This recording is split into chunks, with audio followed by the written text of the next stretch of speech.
start, Mr. Vice Chairman, I wish the matter had not come up for discussion in this House in the form in which it has come because we will be discussing it appears the same subject more or less piecemeal in connection with the other two bills as well.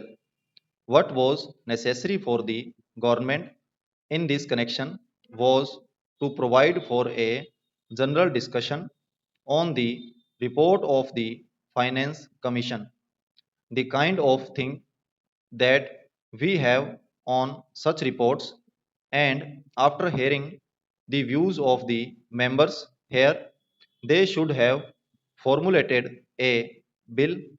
Even if they had formulated the bill earlier, the bill should have been preceded by a discussion on the report.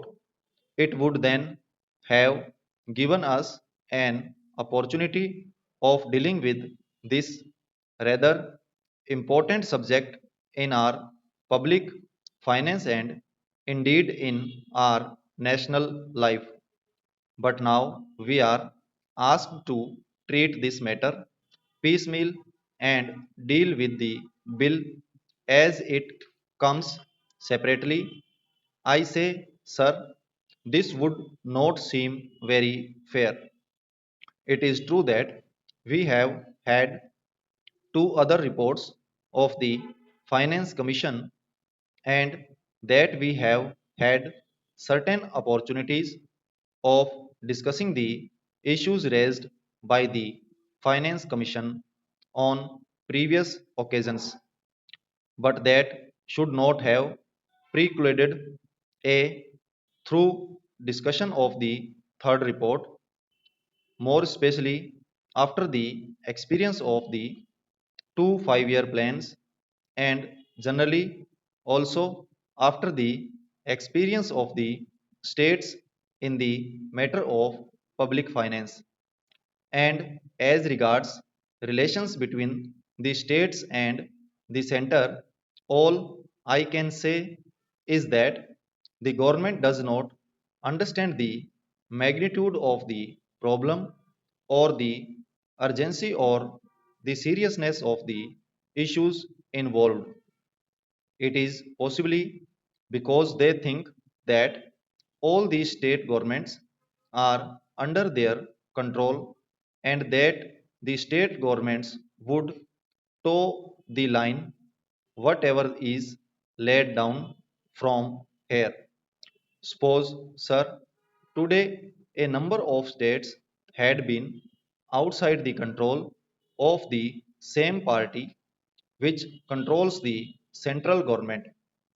Problems would have become acute because conflicts between the state governments controlled by certain other parties and those controlled by the Congress party, which controls the central government, would have risen sharply, calling for a through discussion and mutual consultation in a different way. Once they can get past whatever they like, and also once it is passed, the states will more or less accept without any protest the dispensation of the center. Now that the bill is before us, we have to speak on this subject rather on the general themes. Yet, I would like to make certain general observations in this connection because the basis of the bill is the report of the Third Finance Commission. This is a long standing issue facing the public finance of the country. Those who have studied economics will know well how this matter had come up even during the British time when we did not have either independence or any kind of autonomy in the states, even in that setup.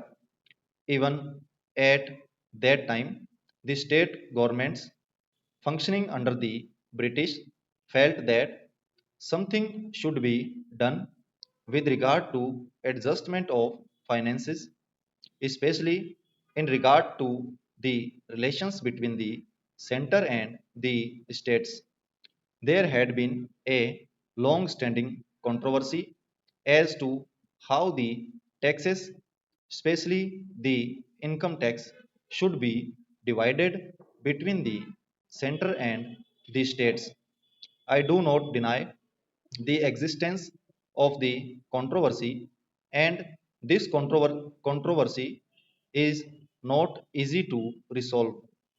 I entirely agree, but I should have thought that the Third Finance Commission should be tried to face the problems before it, not more or less, in a routine manner, but in the context of the new things, not only as they are today, but as they are going to shape in the coming future. We have got what is called a quasi federal constitution. I do not say federal constitution, although the spirit is there, but a quasi federal constitution because most of the powers, many of the powers that should remain with the states are now in the hands of the central government. Therefore, in that way, it is more unitary in character than federal. At the same time, structurally speaking, we have got the state assemblies, legislatures, state budgets, and so on. They function more or less in the same way. But if you go a little deeper into the affairs, it would immediately lead you to think that the states do not have any substantial real power, especially in the matter of finance. Perhaps at the time when the Constitution was framed, this aspect did not figure very much in the minds of the makers of the Constitution. We had just become free, and the concept of welding India into a solid nation was uppermost in the minds of those people who framed the Constitution and all others as well. In other background, it was quite understandable that it should be the dominant thought as to how to put the different segments of our country into a whole, namely the Indian Union. Stop.